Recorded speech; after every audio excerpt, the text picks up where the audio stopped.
Tayo po'y manalangin.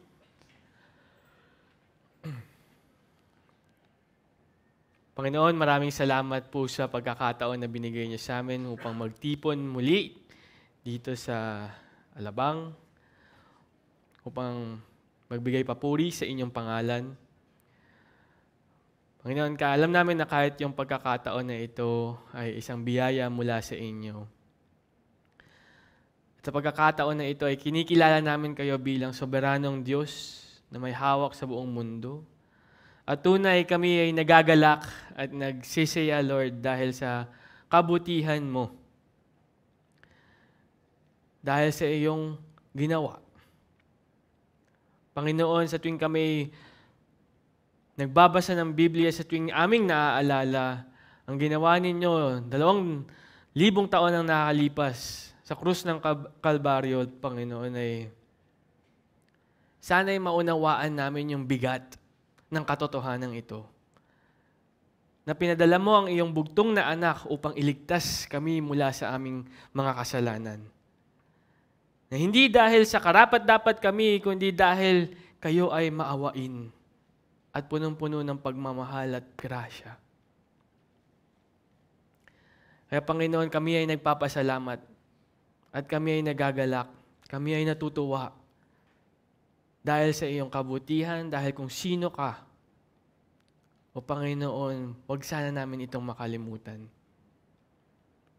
Panginoon, sana'y patawarin mo kami sa aming mga nagawang kasalanan nakaraang linggo.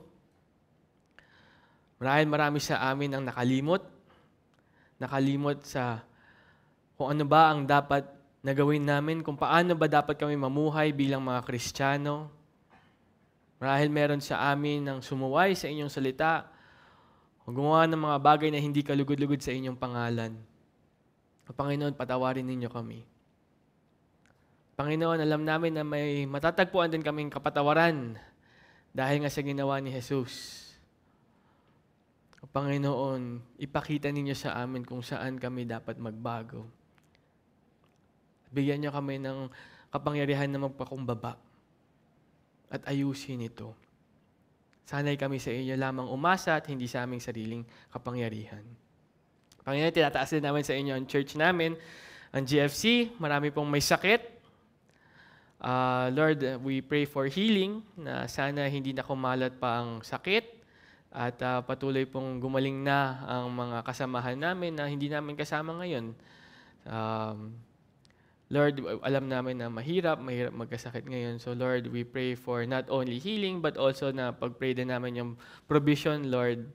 Alam namin na mahirap, mahal ang gamot. So Lord, keep us healthy. Sana hindi na nga po kumalat pa ito. We pray also, Lord, sa lahat ng mga churches na ngayon ay nagtitipon din. Lord, bigyan niyo ng kapangyarihan ang magtuturo ng inyong salita. I-bless niyo po ang kanilang preparation.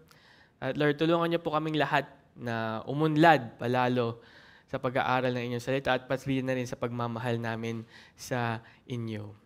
And Lord, maraming salamat po sa panahon na ito na Pasko. Mamaya marami sa amin na makikipagkita sa aming mga kamag-anak, sa mga taong hindi namin masyado nakakasalamuha.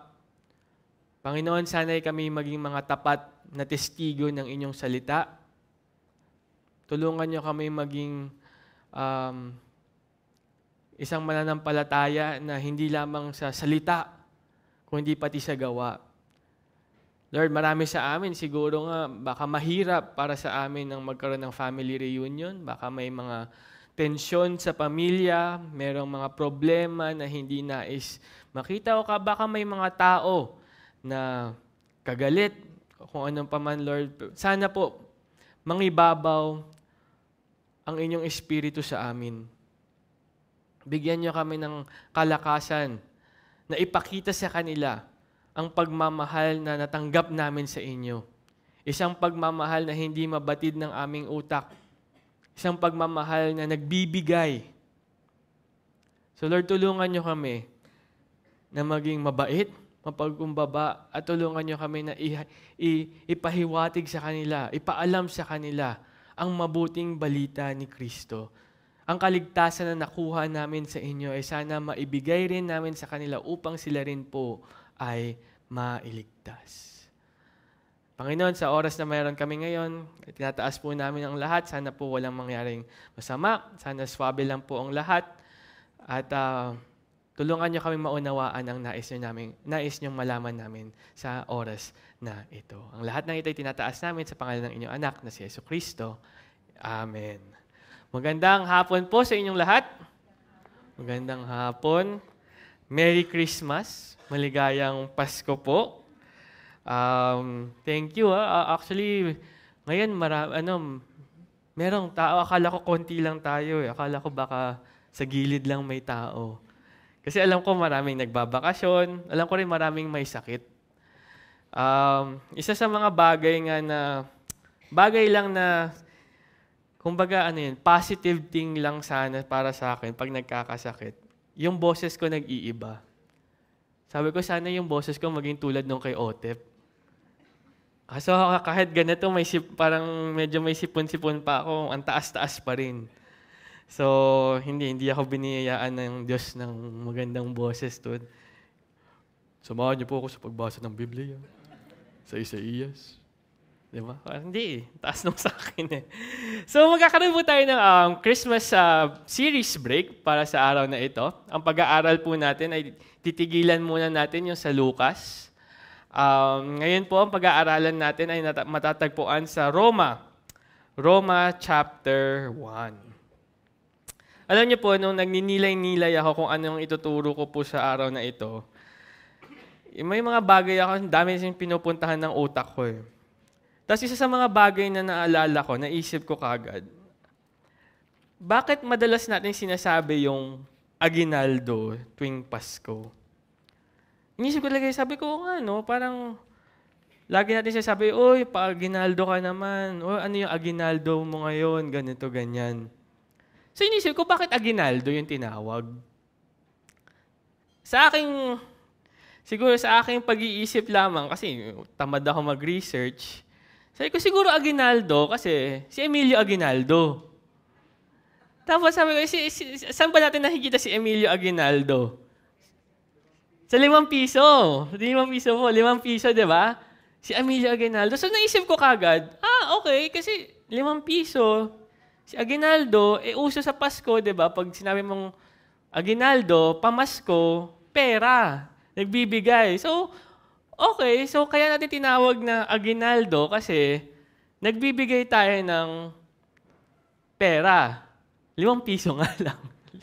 Pero dati, di ba, papel yung 5 piso natin. So, si Emilio Aguinaldo pa rin yung nandoon. Pero nung ni-research ko po, kaya pala tinawag na aguinaldo is not because of Emilio Aguinaldo. Yung aguinaldo po pala ay influence pa yan po ng mga Espanyol. Ang aguinaldo pala sa salitang Espanyol, sa Spanish, is bonus or extra.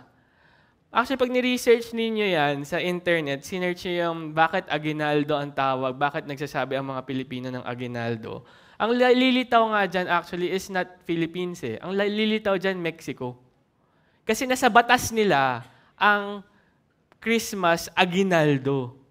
Kasi ang aguinaldo nga is bonus. Kasama yon sa payroll nila. Nakaakibat doon yung 13th month nila.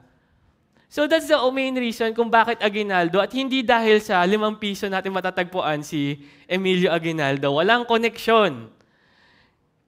Kaya sinabi ko rin kanina nga sa English, minsan nga, syempre, nirelate ko na siya kay Aguinaldo. Minsan sasabihin ko dun sa kaibigan ko, paninoy ka naman.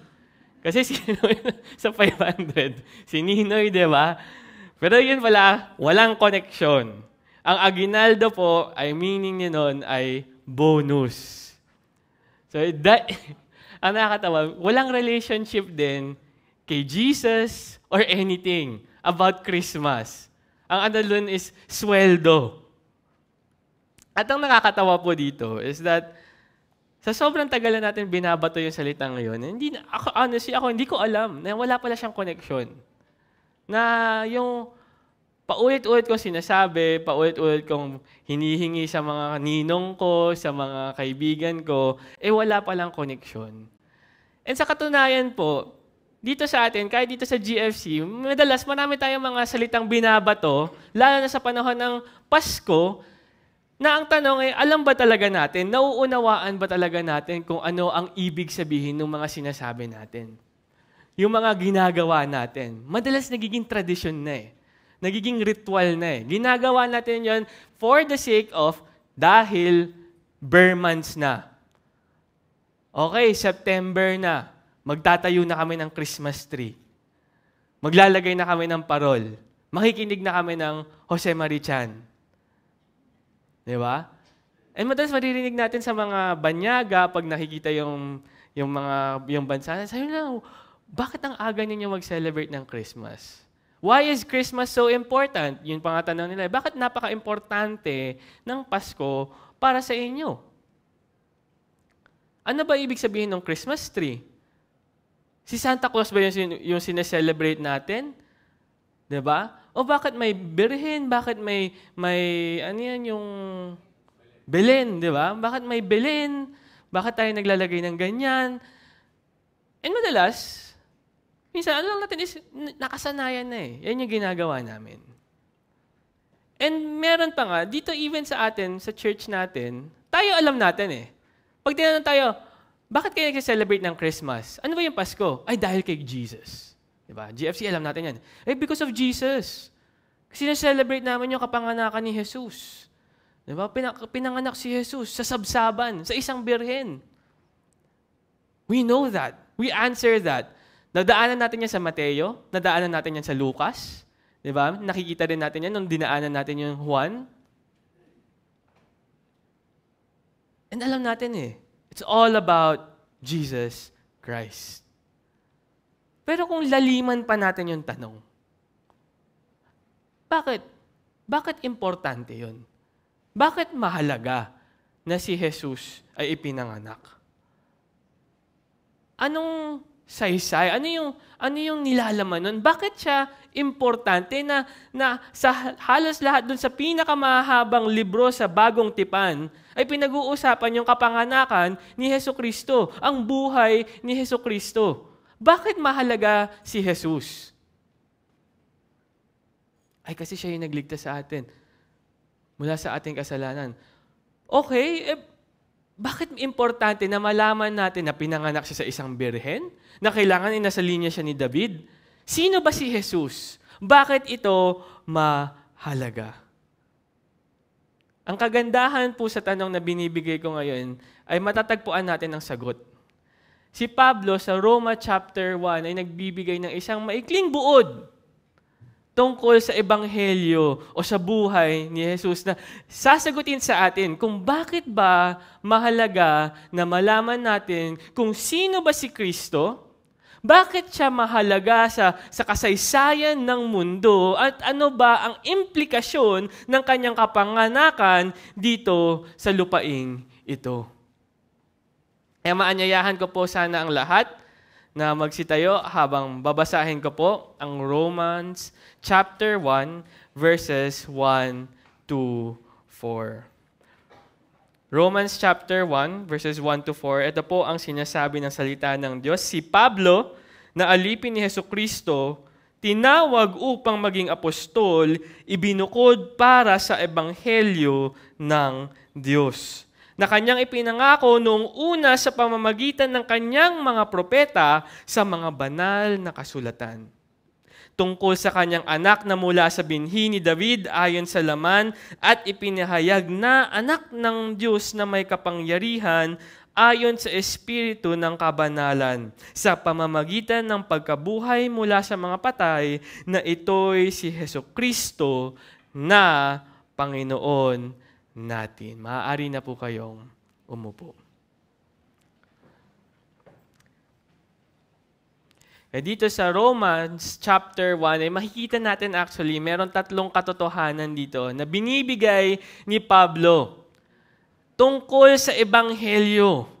Tungkol sa ebanghelyo, sa buhay ni Hesukristo. Upang malaman talaga natin yung bigat at yung lalim. Kung gaano ba kahalaga na malaman natin kung sino ba si Kristo at kung ano ba ang ginawa niya upang makita natin kung ano ba talaga ang ibig sabihin ng Pasko. At alam natin, di ba, dinadaanan natin ngayon is yun sa Lucas. Malapit na si Kristong ipako sa krus. At pag nakita natin dito ngayon, kung ano ang sinasabi ni Pablo tungkol kay Jesus, ay makikita natin dito rin na ano ba yung importansya ng pagkamatay ni Jesus sa krus ng Kalbaryo. Kaya hinati ko po sa 3 ang ating pag-aaral today. Una, ang ebanghelyo ay mula sa Diyos.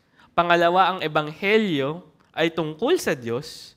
At pangatlo, ang ebanghelyo ay dahil lamang sa Diyos. Puntahan po natin ang unang talata.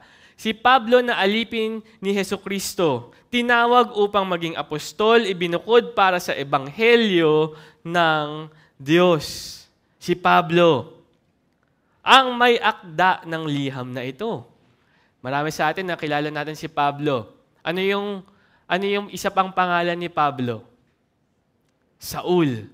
Diba? Kilala natin siya also bilang si Saul. Siya ay isang dating pariseyo na isa sa mga pasimuno sa pagiging martir o pagpaslang kay Esteban, isa sa mga pinakaunang martir. Si Pablo ay kasali doon.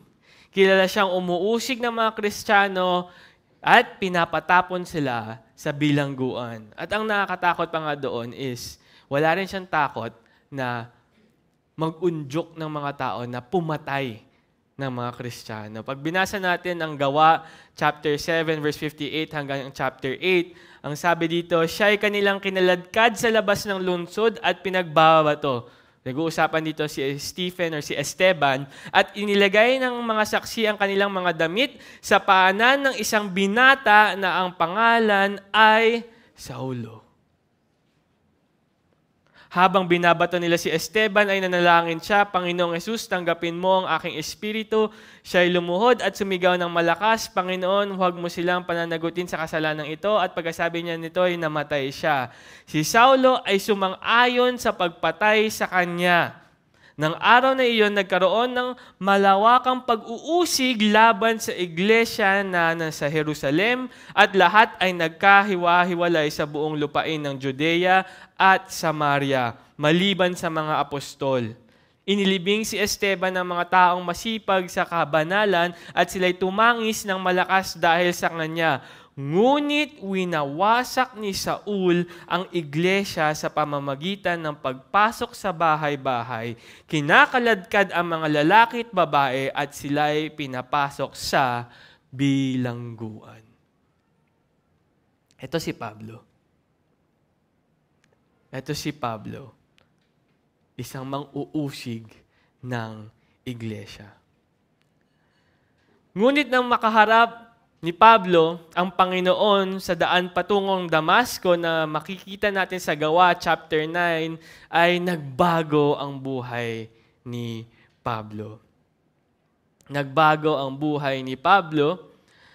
At dito na nga yung madalas na sinasabi ng mga tao na hindi na siya si Saul, siya na si Pablo ngayon. Actually, yung Saul at Pablo, hindi naman yun ibig sabihin na nung si Saul siya napakasama niya. Masama siya nung ginagamit niya yung pangalan na yun. Pero hindi talaga siya nagbago ng pangalan dahil nagbagong tao na siya. Yung Saul kasi, is pangalan niya yon sa mga na ginagamit niya kapag kasama niya ang mga Hudyo. Kumbaga, Jewish name niya yon. Ang Pablo naman po ay ang pangalan niya bilang isang hentil o para sa mga taga-Roma. So, parehas yun, pangalan pa rin po niya. Meron sa atin mga may ganun may ibang pangalan tayo. Siguro yung pinakamalapit na maihalin tulad ko dito is meron kang pangalan sa bahay, meron ka rin pangalan sa labas. Diba? Dito, si Joseph. Siguro sa bahay, si Tep-Tep. Kahit dito napupunta, Tep-Tep ka na rin . Diba? May ganun . Meron siyang pangalan na nakalaan para sa isang specific group of people. Tulad kami, meron akong pangalan ng Pilipino, Joshua Rafael, English. Meron din akong Chinese name, Gandyong Chin. Diba? Magkalayo. Walang connection sa isa't isa. Ganun yung kay Pablo. Hindi po yun parang pangalan niya nagbagong buhay na siya. Hindi, parehas yun na pangalan niya. At madalas niyang ginagamit ang Pablo dahil nga nung nagbago ang kanyang buhay and sumabay din dito ang itinakdang utos sa kanya ni Jesus na magministeryo sa mga hintil. Kaya nung umiikot-ikot si Pablo, mas practical lamang na gamitin niya ang pangalang Pablo sapagkat ito ang pangalan niya bilang isang Romano. At kapag ikaw ay isang Romano, meron kang privileges. Mas mapapadali rin ang kanyang paglakbay. Yun si Pablo. Kaya kung gusto mong pangalanan ng iyong anak na Saul, huwag mong kakalimutan, may isa pang Saul sa lumang tipan. So, wag na lang. Pero kung Saul pangalan niya, okay lang din. Hindi masama. So, ano ang nangyari dito? Isinulat ni Pablo ang liham para sa mga Romano. Ito ay ginawa niya sa kanyang pangatlong paglalakbay bago pumunta ng Jerusalem. For the record, hindi pa niya nakikilala yung mga nasa iglesia ng Roma. Hindi pa niya nakikilala. Ang paniniwala, ang mga tao sa Roma, yung mga Kristiyano dito, ay epekto or mga nangyari. Ang nangyari dito is sila ang mga naniwala sa ebanghelyo ng Diyos nung nagkalat yung mga Kristiyano dahil sa pag-uusig din mismo ni Pablo. Di ba nabasa natin kanina? Acts chapter 8, nagkalat sila. Nagkalat sila sa Judea at Samaria. And because of that, nung nagkalat sila, isipin natin noon, pag-uusig, kawawa yung mga Kristiyano. Kung titignan niyo doon, yung makikita yung soberanya ng Diyos Na isang masamang bagay, inuusig yung mga Kristiyano, ginamit niya upang ipalaganap palalo ang kanyang salita. Kaya nga ang paniniwala is nung kumalat yung mga Kristiyano, nung kumalat ang pag-uusig, kumalat din ang paghayag ng magandang balita. Or may isa pang paniniwala na marahil din daw ay ito ay isa sa mga epekto din ng ministeryo ng mga taong pumunta sa Jerusalem noong Pentecost. Yung nagtanks yung mga tao doon, narinig nila. Nung nag-uwian yung mga tao, kumalat din ang salita ng Diyos. Either way, alam natin na narinig ni Pablo na may isang iglesia doon na nangangailangan ng tulong, nangangailangan ng isang paggabay, at ngayon si Pablo ngayon ay nagsusulat para sa kanila. Ang iglesia sa Roma ay naghalong Hudyo at Hentil. Mga naghalong Hudyo at Hentil. So merong mga Hudyo dito at meron ding mga Hentil. At ano ang sinabi ni Pablo sa kanila? Nagpapakilala ngayon si Pablo. Ako si Pablo. Marami alam lang nila na si Pablo ay yung nag-uusig. Pero tignan natin kung paano sila gugulatin ni Pablo dito. Isang alipin ni Kristo Jesus. Ni Jesu Kristo. Isang alipin. A slave of Christ. Sa lumang tipan, karaniwan itong ginagamit sa mga propeta na grabe ang dedikasyon para kay Yahweh, tulad lamang ni Moises. Ginagamit ito upang tukuyin ang isang tao na huwaran ang dedikasyon or ang commitment sa Diyos, na nagnanais na panatiliin ang tipan sa pagitan ng Diyos at ng kanyang mga tao. Alam natin ng lumang tipan. Diba? Ang sabi ng Diyos sa Israel, kayo ang tao ko at ako ang inyong Diyos. Sundin ninyo ako at ako ang bahala sa inyo. Bibiyayaan ko kayo, hindi ko kayo pababayaan. Mamahalin ko kayo at sa pamamagitan ninyo, magiging biyaya kayo sa buong mundo. Ngunit alam natin na paulit-ulit na sumuway ang Israel. At meron siyang mga propeta, may mga propetang pinadala ang Diyos upang himukin ng Israel. Magsisi kayo, bumalik kayo kay Yahweh. At ang mga propetang ito ay inialay ang kanilang buhay upang himukin at tawagin ng mga Israelita na bumalik kay Yahweh. Ngunit ano ang ginawa ng Israel? Pinatay sila. pinatay sila. Dahil nais nilang magpatuloy sa kanilang kasalanan. Kaya ngayon, na sila'y tumitingin muli pabalik, tinatawag nilang mga tanyag na taong ito bilang alipin ng Diyos. Dahil sila ang mga taong binigay ang lahat at makikita ang dedikasyon para kay Yahweh. At ang sinasabi ngayon ni Pablo ay, ako rin. Ngunit nung sinasabi ito ni Pablo, hindi niya sinasabi na ilagay mo ako sa posisyon nila, ilagay niyo ako sa pedestal, kasing galing ako, kasing tanyag ako ni Moises. Hindi. Ang sinasabi ni Pablo dito, hindi man ako kasing tanyag, hindi man ako kasing galing nila Moises o ng mga propeta sa lumang tipan, ngunit ang aking dedikasyon, handa akong ibigay ang buhay ko. Alipin ako ni Kristo Jesus.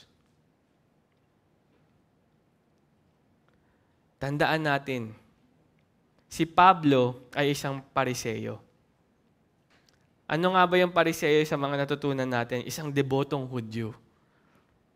Talagang pinagmamalaki nila. Tatay namin si Abraham. Kami ang mga pinili. Ang guro namin ay si Moises. Kami ang mga pinili, kami ang naiiba, kami ang mataas. Sa lipunan, kami yun. Huwag kayong lalapit sa mga hintil, marurumi ang mga yan. Huwag kayong lalapit sa mahihirap, marurumi ang mga yan. Ganon ang isang Pariseyo at ang sinasabi nila, kami ay mga alagad ni Yahweh lamang dahil kami ang pinili ni Yahweh. Mayabang ang mga Pariseyo. Pero tignan niyo po anong sinabi ni Pablo dito. Kanino daw siya alipin? Alipin siya nino. Hindi niya sinabi na alipin o lingkod siya ng isang hari o ng kung sino man. Ang sinabi niya, alipin siya ni Kristo Jesus. Actually, sa original niya, nauna talaga yung Christ, Jesus. Bakit nauna ang Christ? Dahil alam niya na may mga Hudyong nagbabasa nito. Alam niya na yung mga Hudyo, pag nakita ito, ang salitang Kristo, alam na nila kung ano yung pinapahiwatig ni Pablo. Ang Kristo ay salita sa Griego na ang ibig sabihin ay Mesiyas. Yung mga Hudyo, matagal nang inaantay ang Mesiyas na ipinangako sa lumang tipan. Na kasing nasa Genesis pa lamang ay sinabi na magkakaroon ng isang seed, ng isang binhi na magliligtas sa sangkatauhan, na dudurog sa ulo ng ahas. Genesis chapter 3 pa lang nandoon na. At ito ang pinangakong Mesiyas. At sinasabi ni Pablo ngayon ay ano? Alipin ako ni Kristo. At sino daw si Kristo? Si Jesus. Ang Mesiyas. Ang sinasabi niya ngayon ay si Jesus ang katuparan ng mesayanikong pag-asa ng Israel. Lahat kayo yung inaabang-abangan nyo, inaasahan ninyo nung liligtas sa inyo, si Jesus yun. At ako, inaalay ko ang buhay ko sa Kanya. Isang Pariseyo tulad ni Pablo, na ang taas ng tingin sa sarili niya, na hindi niya sinisino, kahit nga si Cesar, kahit yung mga emperor ng Roma, hindi nila pinapansin yung mga yan. Sa kanila, si Yahweh lamang. Ano ang sinasabi ngayon ni Pablo? Mali yung pagkakaintindi ko dati. Ngayon alam ko na kung sino ba talaga si Yahweh. Ngayon alam ko na rin kung sino ba si Jesus. Ang Kristo, ang Mesiyas na pinadala ni Yahweh. Ngayon ang buhay ko'y nakalaan para sa Kanya. At ano po ang sinabi niya? Tinawag upang maging apostol. Tinawag. Actually, ang ano nga dito talaga malakas na to, parang inutusan eh. Yung hindi ito yung basta-basta. Halika nga dito sa English, He's summoned. He was summoned. Hindi niya ginawa si Pablo, hindi niya yung, kasi binago ko yung sarili ko at ngayon, Nag-decide ako na maging isang apostol.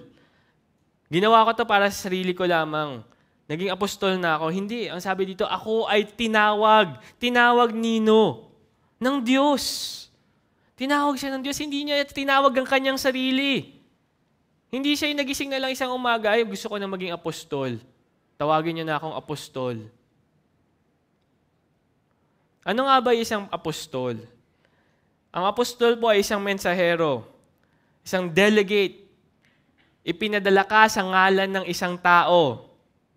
Kumbaga para kang isang representative.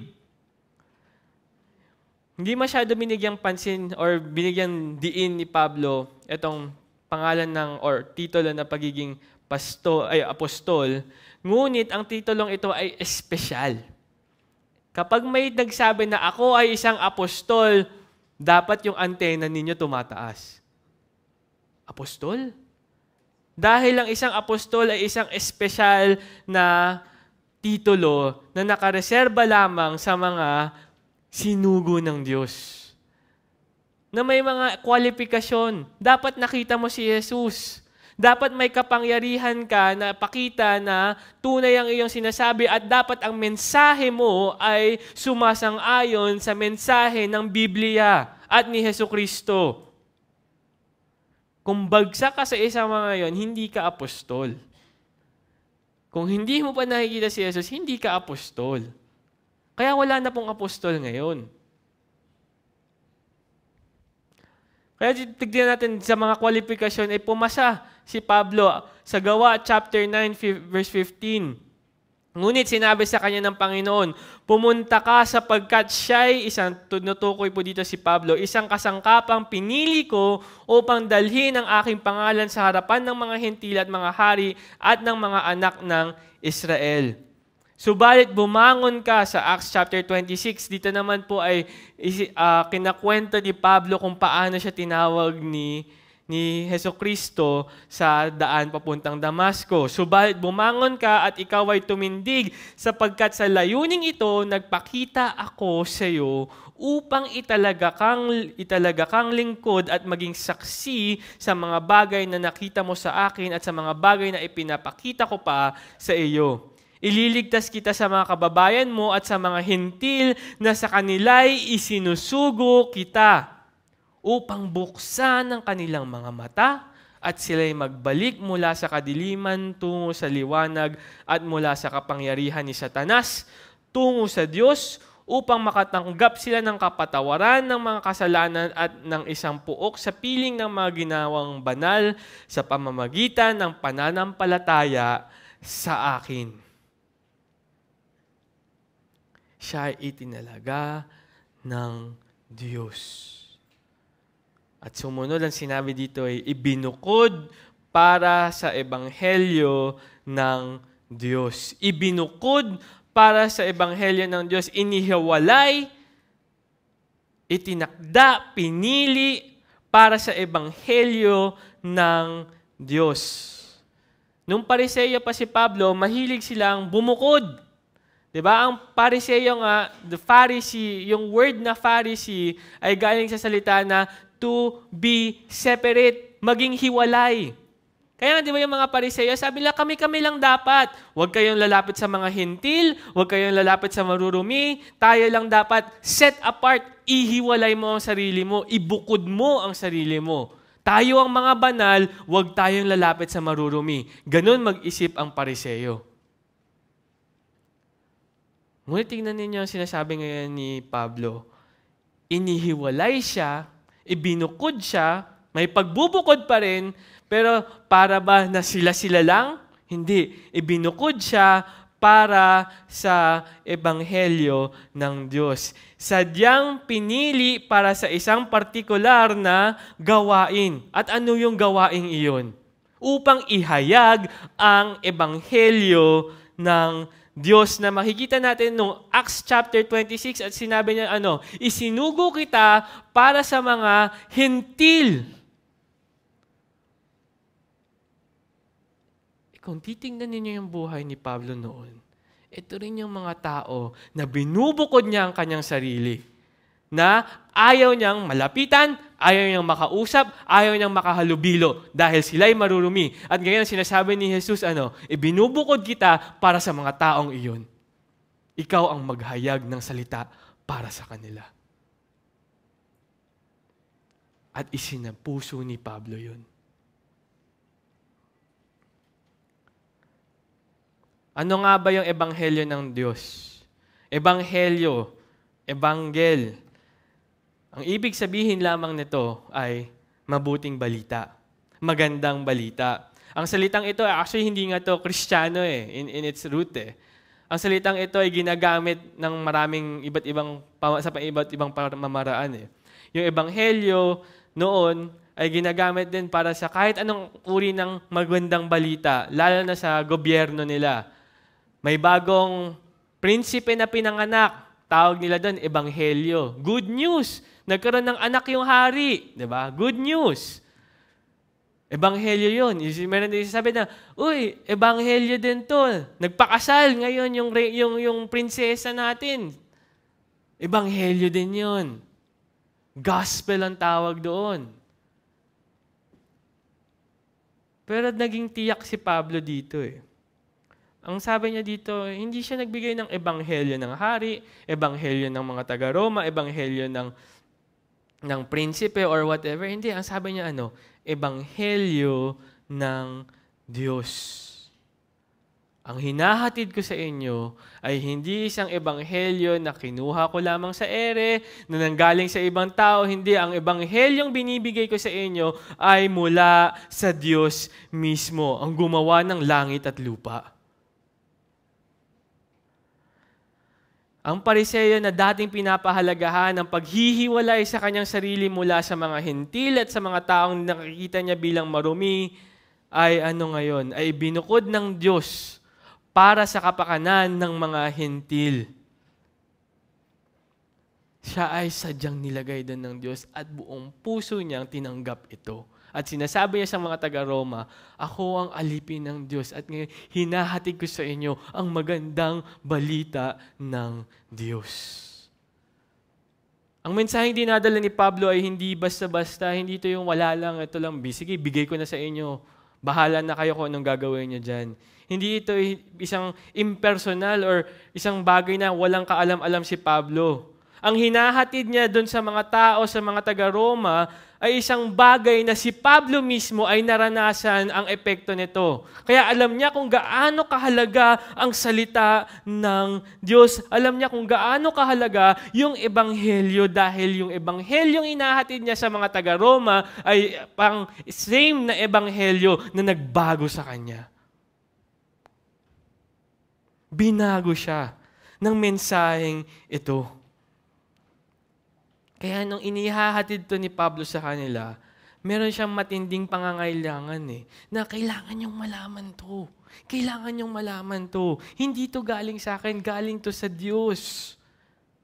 Dahil alam niya na totoo ito at ito ang ebanghelyo na kayang magligtas ng tao na kasing sahol ng isang mamamatay tao na umuusig sa iglesia ng Diyos na tulad ni Pablo.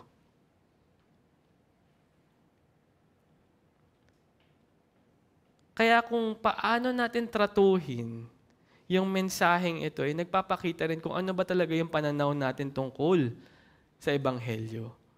Meron din ba tayong pagnanais na ipaalam sa iba, na ipahiwatig sa ibang tao, ito ang ebanghelyo ng Diyos. Di ba, pag may narinig kayong magandang balita, gustong-gusto niyong i-share. Di ba? Uy, alam mo ba? Tulad kanina, nalaman ko na panalo yung Lakers. Gusto kong, yung mga, sino bang Laker fan dito? Baka LBJ haters lang kayo. Mga Laker fans dito, uy, nanalo Lakers. Gusto nating i-share. Diba? Ang problema sa atin, kahit nga hindi importanteng bagay, gusto nating i-share. Ay, alam mo ba, yung si buntis? Yun yung gusto nating i-share Pero yung mensahe na nakakapagligtas ng kaluluwa ng tao, ay, next time na lang, baka maging awkward. Share ko si Jesus sa kanya. Alam naman na niya siguro yun. kung paano natin tratuhin yung salita ng Diyos. Kung may pagnanasa ba tayo na i-share ito sa ibang tao. Dahil kung wala, nagpapahiwatig lamang dito kung ano ba talaga yung pagtatrato natin o yung paningin natin sa Ebanghelyo. Importante ba talaga ito sa atin? At alam ba natin na ito ang nakakapagligtas ng kaluluwa ng tao mula sa impyerno? Pinapaniwalaan ba talaga natin ito? Ngayon, mas lalo pang lalaliman ni Pablo. Verse 2, ang kanyang pinangako noong una sa pamamagitan ng kanyang mga propeta sa mga banal na kasulatan. Noong una, si Pablo sabi niya, ako'y mula sa Diyos, pinapadala dito ngayon ay ang mensahe na nagmumula sa Diyos. Ngayon malalaman natin na ang mensaheng ito, ang Ebanghelyo ay tungkol sa Diyos. Ang Ebanghelyong ito ay pinangako ng Diyos noon pa. Sino ang nangako? Ang Diyos mismo sa pamamagitan ng kanyang mga propeta sa kasulatan. Nangako ang Diyos. Isang pangako na ginawa ng Diyos, ang Diyos mismo. Yung sinasabi ni Pablo, itong mensahe ko, hindi ito galing sa akin. Hindi ito galing lamang sa akin na naisip ko lamang at gusto ko nung i-share sa inyo. Hindi ang sinasabi ni Pablo, ang mensahe ko ay galing sa Diyos mismo at nanggaling sa banal na kasulatan. Meron itong pruweba. Meron itong kasaysayan. Ang sinasabi ko sa inyo ay hindi bago. Nakatakda. Naaayon sa mga pinapaniwalaan natin sa lumang tipan. Naniniwala tayo kay Yahweh, di ba? Kaya yung mensahe kong binibigay sa inyo ngayon, nanggagaling doon. Hindi ito bago. Makikita nyo ito sa pinapaniwalaan nating mga propetang ginamit ni Yahweh. Mula sa Genesis, Deuteronomy, ito yung nasa Romans lang ito yung mga kinote niya. Psalms, Isaias, Ezekiel, Hoseas, Joel, Habakkuk, at marami pang iba. Ang sinasabi ni Pablo, pag tinignan nyo ang lahat ng yun, makikita nyo ang mensahe ko ay naaayon doon. At ano sabi niya sa verse 3?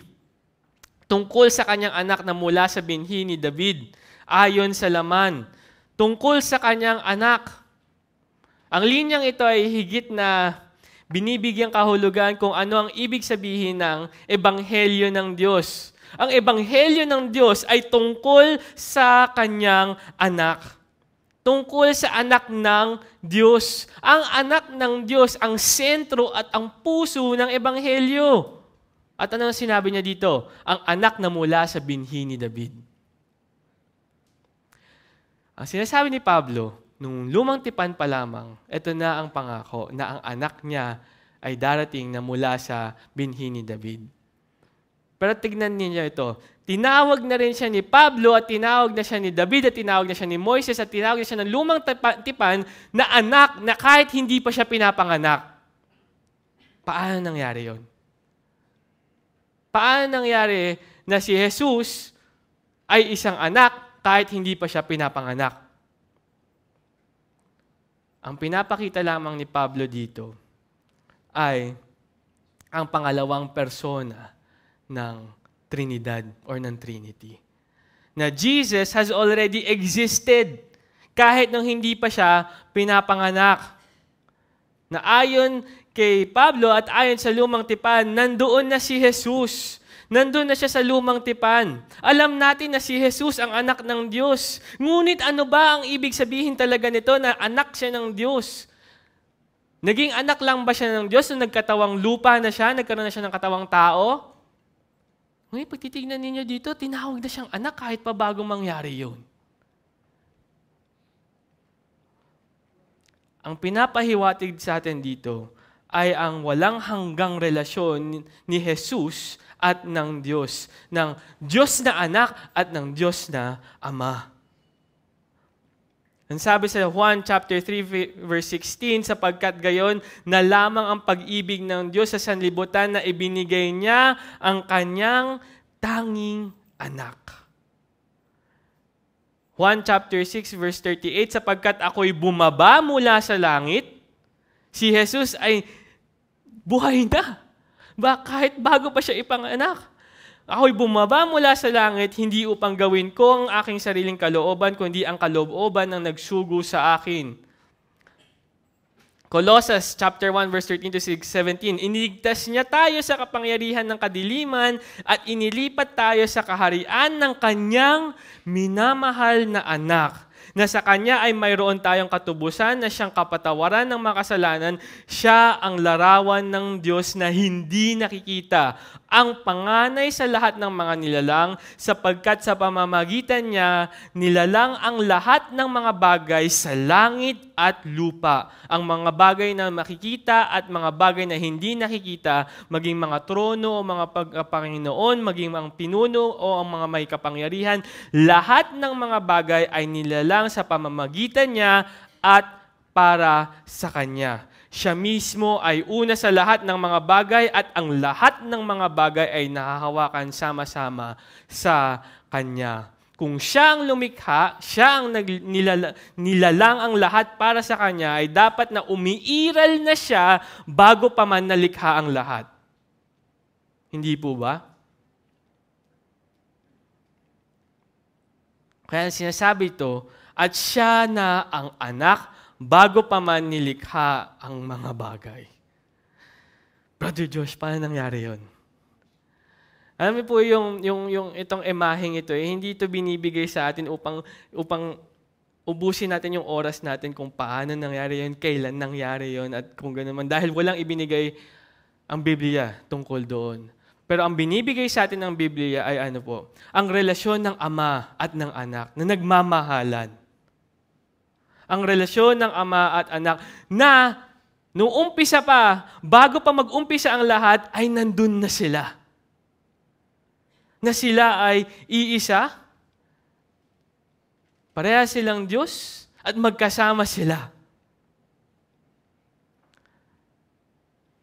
Juan chapter 17 verse 5, at ngayon, Ama, luwalhatiin mo ako sa iyong harapan ng kaluwalhatian, aking itinaglay sa harapan mo bago nagkaroon ng sanlibutan.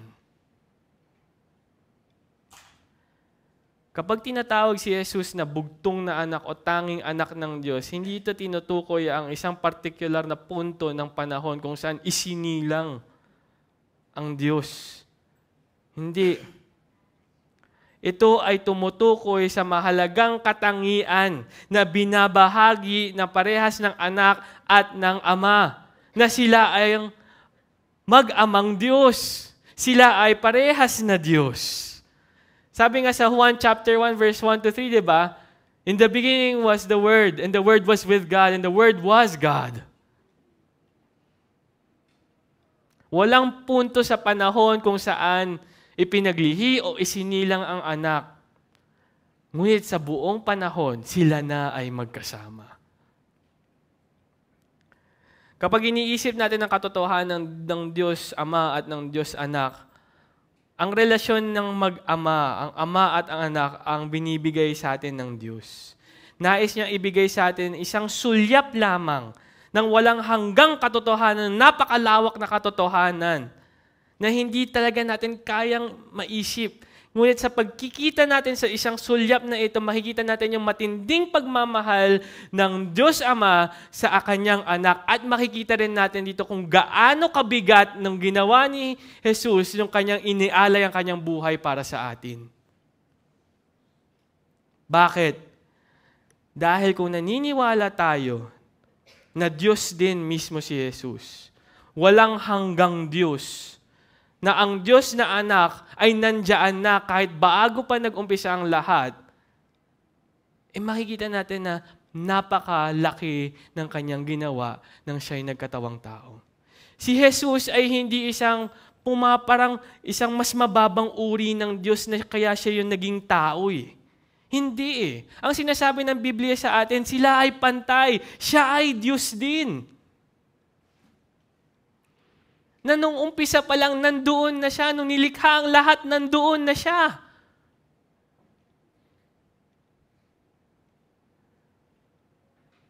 Kasi minsan naiisip natin na, kasi parang mas mababa ng konti si Jesus. No, hindi siya mas mababa. Oo, anak siya. Oo, pinapakita yung relasyon ng kanyang pagsunod sa nais ng Ama. Pero ang sinasabi rin ng Biblia is, oo, siya ay sumunod, pero siya rin ay Diyos. Siya rin ay nandun na nung umpisa pa. At hindi siya mas mababa. Pantay sila. Parehas silang Diyos. Brother Josh, paano nangyari yon? Hindi ko alam. Pero yun ang sinasabi ng Biblia sa atin. Kaya nung nagkatawang tao siya, nung ibinigay niya ang kanyang buhay, si Jesus mismo, alam ang lahat. Alam niya yung ginawa mo, alam niya yung ginawa ko, alam niya yung kalokohan ko, alam niya yung kasamaan ko, alam niya ang lahat ng ginawa nating kasalanan, ngunit binigay pa rin niya ang kanyang buhay para sa atin. Bakit mahalaga na malaman natin to? Dahil dito natin nakikita na ang Diyos nagkatawang tao. Para saan? Para sa atin.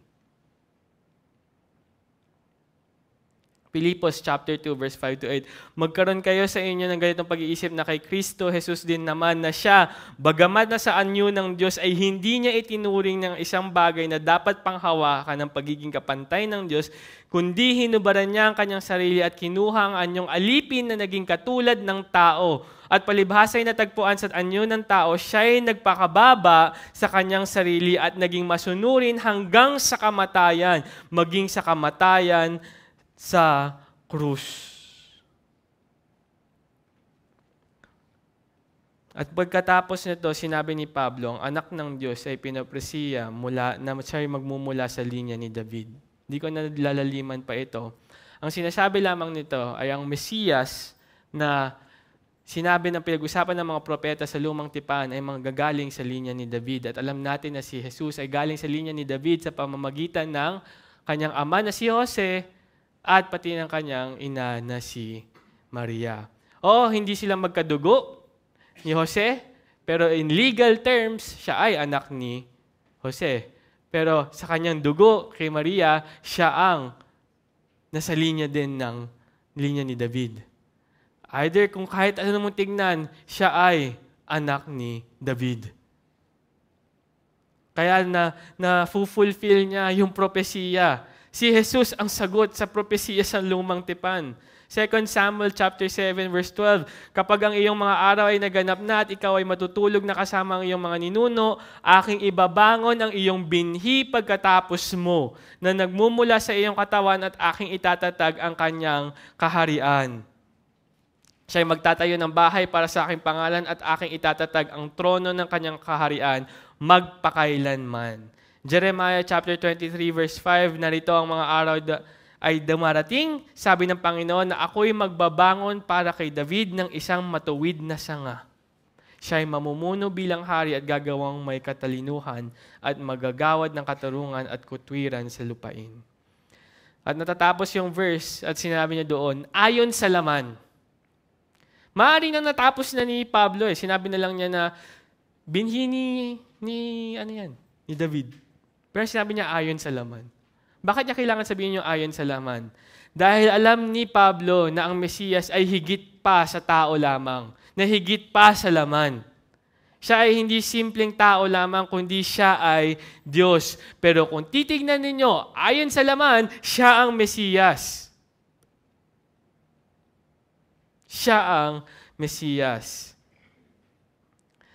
Kaya kung titignan natin dito, nung binabasa ko po ito, na-realize ko alam niyo yung pakiramdam na may nakausap kayong isang VIP. Marahil sa trabaho po ninyo, nakita niyo yung pinaka-boss ninyong kumpanya, o kaya kung sa school, o kaya kung nasa ibang bansa kayo, na nakita niyo yung pinaka-tanyag na tao na nandoon, na parang yun na parehas lang kayo ng kwarto, na tinatayuan na parang, wow, isang karangalan na magkasama kami sa kwartong ito. Na isang hangin lang hinihinga namin. Parehas kami ng hinihinga. Di ba? Parang, wow, nakakaano naman. Alam niyo yung feeling na yun, yung bigat nun. Pero paano kung alam mong may ginawa kang mali? Imbis na karangalan yung nararamdaman mo, ano yung mararamdaman mo? Takot Diba? Parang shocks, nandito yung pinaka-boss. Paano kung nalaman niya yung mga mali ko? Paano kung nalaman niya kung ano yung mga kapalpakan ko? Ano yung mga kahihiyan? Diba? Imbis na isang karangalan, parang matatakot kayo, manginginig ka sa takot. Ano yung maaaring mangyari sa akin? Ano yung maaaring gawin nitong pinaka-boss na to? Kayang-kaya niya, may kapangyarihan siyang patalsikin ako sa kumpanyang ito. Kayang-kaya niya akong i-kick out dito. Pag nalaman niya yung mga kasamaan ko or yung kapalpakan ko, paano kung nalaman nila lahat ng maling nagawa ko? Anong nang mangyayari sa akin? Alam niyo po, pag naisip natin yun, di ba? Nakakatakot eh. Kapag nalaman nila, kayang-kaya nila eh. Kaya-kaya nila tayo paalisin. Pero paano kung nalaman ninyo na alam na pala nila? Alam na nung pinaka-boss ng kumpanya, nung presidente ng kumpanya, lahat ng nagawa mo, lahat ng kapalpakan mo, lahat ng mali mo, lahat na ng bagay na nangyari nung nakaraan, alam niya ang lahat, ngunit pinili pa rin niyang patawarin ka. At binigyan ka pa rin ng oportunidad na manatili. Matapos niyang malaman ng lahat ng tinatago mo, lahat ng baho mo, ang sasabihin sa iyo, kung gusto mo magstay, sige lang. Binibigyan ka pa rin ng pagkakataong mapatawad. Ano ang mararamdaman mo? At kung titignan natin si Jesus ang Diyos. Si Jesus ang Diyos, ang may likha ng lahat. Mas mataas pa sa presidente, mas mataas pa sa hari. At si Jesus, alam ang lahat ng ginawa natin. Alam ang lahat ng baho natin, lahat ng tinatago natin. Alam niya ang lahat ng iyan. Na kahit nung alam niya yung mga yun, pinili pa rin niyang ibigay ang kanyang buhay upang iligtas tayo. At ang sinasabi niya sa atin ay kung lumapit ka sa akin, papatawarin kita. Binibigyan pa kita ng pagkakataon. Sapagkat si Jesus ay Diyos. Alam niya nung umpisa pa lamang, nandoon siya nung nilikha ang mundo. At alam niya ang lahat ng ginawa mo, ginawa ko, lahat ng kamalian mo, lahat ng kamalian ko. Alam din nga niya kung ano pa yung mga mangyayari, ano pa yung mga maling mga gawa ko. Ngunit pinili pa rin niyang patawarin ako. At ngayon, hanggang ngayon ay nagbibigay pa rin siya ng oportunidad na kung magsisisi ka lamang, tatanggapin kita.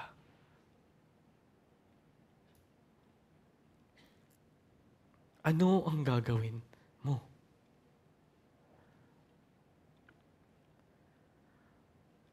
At ang panghuli, ang sabi dito sa verse 4, at pinahayag na anak ng Diyos na may kapangyarihan ayon sa Espiritu ng kabanalan sa pamamagitan ng pagkabuhay mula sa mga patay na ito ay si Jesucristo na Panginoon natin. Alam na natin, ang Ebanghelyo ay galing sa Diyos. Ito ay tungkol sa Diyos, tungkol kay Jesus, tungkol sa anak ng Diyos. At dito makikita natin na Ebanghelyo ay dahil lamang sa Diyos, hindi dahil sa may nagawa tayo, hindi dahil sa karapat-dapat tayo, kundi dahil lamang ito sa desisyon at grasya ng Diyos. Sabi niya dito, pinahayag na anak ng Diyos na may kapangyarihan. Ang linyang ito ay medyo nakakalito sa una. Minsan naiisip ng mga tao na baka ito ay nagpapahiwatig na si Jesus ay naging anak lamang nung siya'y nabuhay muli. Ngunit dapat nating alalahanin na ang sitwasyong ito ay naglalarawan kung ano ba yung nangyari kay Jesus. Ano ba yung sitwasyon ni Jesus nung pumarito siya sa lupa? Diba? Nabasa natin kanina sa Filipos. Na hinayaan niya ang kanyang sarili. O kaya sabi dito, diba, he emptied himself.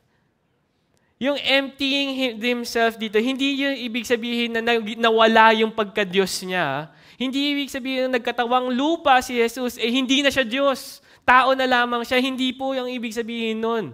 Nung sinabi dito na he emptied himself or hinayaan niya or na binawasan, ano ba yung sinabi ganina sa Filipos? Ano ba yun? Sabi dito, hinubaran niya. Yung paghubad dito, hindi po to literal na naghubad siya. Ang sinasabi dito is nung nabawa, parang ang larawan dito is bumaba yung pagkakalarawan ni Jesus sa sarili niya, hindi dahil sa tinanggal niya yung pagiging Diyos niya, kung hindi dahil nagdagdag siya ng isang bagay na hindi naman talaga nasa sa kanya dati. At ano yun? Ang pagiging tao. Ang pagiging tao. It's subtraction by addition eh. Kumbaga parang bumaba si Jesus, nagpakababa si Jesus, hindi dahil sa tinanggal niya ang pagiging Diyos niya, nagpakababa si Jesus dahil tinanggap niya ang pagiging tao. Kaya naniniwala tayo, oo, si Jesus tao, pero siya rin ay Diyos. Siya rin po ay Diyos. Kaya nung nangyari yon, sa tingin ng mga tao, siya isang simpleng tao lamang. Siya isang tao lamang. Kaya ang sinasabi dito ni Pablo, ipinahayag na anak ng Diyos na may kapangyarihan ayon sa Espiritu ng kabanalan sa pamamagitan ng pagkabuhay mula sa mga patay. Anong ibig sabihin nito? Sa mata ng tao, ang pagkabuhay muli ni Jesus, ang pinakamatibay na patunay na siya nga ang anak ng Diyos, na siya nga ang Mesiyas. Ang pagkabuhay muli sa patay ni Jesus, ang nagbubukod kay Jesus sa lahat ng mga nangakong sila daw ay Mesiyas. Sapagkat lahat na nagsabi na ako ay Mesiyas o ako ang tagapagligtas, sila'y patay at ang ngayon ay nananatiling patay. Si Jesus lamang ang nabuhay muli. Si Jesus lamang ang nabuhay muli. Kaya sa mata ng tao, sa mata natin, ang muling pagkabuhay ni Jesus, ang tanyag na pruweba na patunay na siya nga ang anak ng Diyos. Kaya sinabi nga ni Pablo kung wala ang muling pagkabuhay ni Jesus, walang ebanghelyo. Wala tayong aasahan, tayong mag-inom, tayong magsaya dahil bukas tayo'y patay na. Kaya importante yung muling pagkabuhay ni Jesus. May kapangyarihan sapagkat ang Diyos lamang ang may kapangyarihan na bumuhay sa kanyang sarili mula sa kamatayan. Pagtingnan niyo yung Juan chapter 10 verse 18, walang nag-aalis dito sa akin kundi kusa kong ibinibigay. May kapangyarihan akong ibigay ito at may kapangyarihan akong kunin itong muli. Tinanggap ko ang utos na ito mula sa aking Ama. At ang sabi dito, ayon sa Espiritu ng Kabanalan. Ang Espiritu ng Kabanalan ay ang regular na Hebreyong pamamaraan na kundi tawagin lamang ang banal na Espiritu or yung Holy Spirit. Dito na makikita yung pag-work ng Trinity Even sa salvation natin, sa pagliligtas natin, yung Trinity nandyan, God the Father, God the Son, and God the Holy Spirit. Kaya sabi ito, ngunit kung ang Espiritu niya ang bumuhay na muli kay Jesus ay nananatili sa inyo, siya na bumuhay na muli kay Kristo mula sa mga patay ay magbibigay ng buhay sa inyong mga katawan, may kamatayan, sa pamamagitan ng kanyang Espiritu na naninirahan sa inyo. Ang aral na ito tungkol sa muling pagkabuhay ni Jesus at yung pagkatanyag sa kanya na anak ng Diyos, yung patunay na siya ang tunay na Mesiya, siya ang Kristo, siya ang anak ng Diyos, ay itinuturo mula noon hanggang ngayon, sa panahon ng mga apostol, ito na ang tinuturo. Pag binasa natin yung Gawa, chapter 2, verse 36, nandyan din po yan. Ang pagpapapako sa krus at muling pagkabuhay ni Jesus ay naging pagpapatunay ng Diyos na ang Diyos, si Jesus, na siya ang Mesiyas. Ito ang sinabi dito ni Pedro, kaya dapat malaman ng may katiyakan ng buong sambayanan ng Israel na ginawa siya ng Diyos na Panginoon at Kristo. Itong si Jesus na inyong pinako sa krus. Ang sinasabi ni Pedro dito, hindi niya sinasabi na naging Kristo si Jesus. Hindi, ang sinasabi niya, ito ang patunay na nung umpisa pa lamang, siya na ang Kristo. Nung pinako niyo siya sa krus, yun ang naging parang period na. Ito na. Buo na. Tiyak na. Nangyari na. Siya ang Kristo, siya ang Mesiyas, siya ang Panginoon. At ito ang Ebanghelyo. Ito ang rason kung bakit natin pinagdiriwang ang Pasko. Na ang Ebanghelyo ay mula sa Diyos, na pinadala niya itong Ebanghelyong ito sa pamamagitan ng mga mensahero at ng mga propeta na sumulat tungkol sa Kanya, tungkol sa Kanyang plano ng pagtutubos at pagligtas sa sangkatauhan sa pamamagitan ng pagpapadala ng Kanyang anak na Diyos din upang mamatay para sa ating mga kasalanan.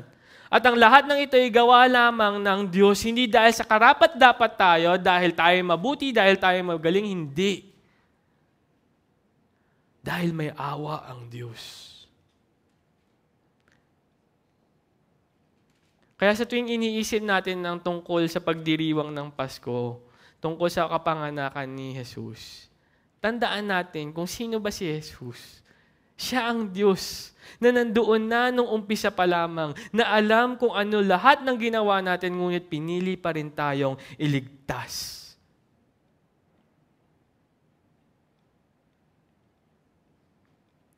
Dahil lamang sa Kanya, kaya tayo naligtas. Hindi dahil na mabuti tayo. Para sa mga hindi pa naniniwala at nagtitiwala sa Panginoong Jesus, ang Kanyang alok, nandyan pa rin eh. Ang sinasabi pa rin niya, ito, maniwala ka. Maniwala ka, ito yung mensahe. Ito yung biyaya ko. Ito yung kaligtasan para sa inyo. Huwag tayong mag-antay na sa susunod na hanggang sa mawala na ang pagkakataon na ito. Maniwala na tayo sa Kanyang mensahe at isuko na natin ang ating buhay. Ibigay na natin ating buhay sa Kanya. Talikuran na natin ang mga kasalanan. Talikuran na natin yung mga bagay na hindi kalugod-lugod sa paningin ng Diyos at sumunod tayo sa Kanya. At kapatid, sinasabi ko sa iyo, kapag iyon ang iyong ginawa, mararanasan mo ang isang kaligayahan na hindi mo makikita kahit saan man.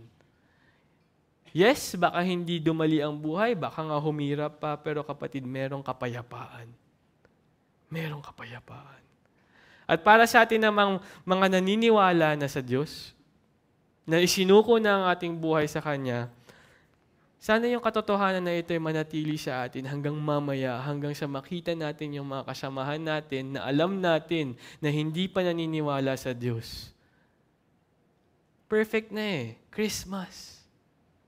Hindi mo na kailangan ng segue. Andun na yung opportunity na kausapin sila tungkol sa Ebanghelyo, tungkol sa kaligtasan. At sana'y maging tapat tayo dito. Tayo manalangin. Panginoon, maraming salamat po. Naway maging totoo sa amin. Sana makita talaga namin yung bigat at yung kadakilaan ng inyong pagmamahal. Na kayo bilang Diyos ay piniling iligtas ang isang taong tulad namin. Makasalanan, hindi karapat-dapat. Dahil dito, Panginoon, nagpapasalamat kami. Naway huwag namin itong makalimutan na kahit na hindi na Pasko, sana ay manatili ito sa aming puso at isipan. Lahat ng ito ay tinataas namin sa pangalan ng inyong anak na si Jesus. Amen. Our benediction passage po is found in 2 Thessalonians chapter 2, verses 16 to 17. Ito po ang sinasabi dito. Ngayon, ang ating Panginoong Hesukristo mismo at ang Diyos na ating Ama na umiibig sa atin at nagbibigay ng walang hanggang kaaliwan at mabuting pag-asa sa pamamagitan ng biyaya, ang umaliw sa inyong mga puso at patibayin kayo sa bawat mabuting gawa at salita. Maligayang Pasko po at ingat po kayo.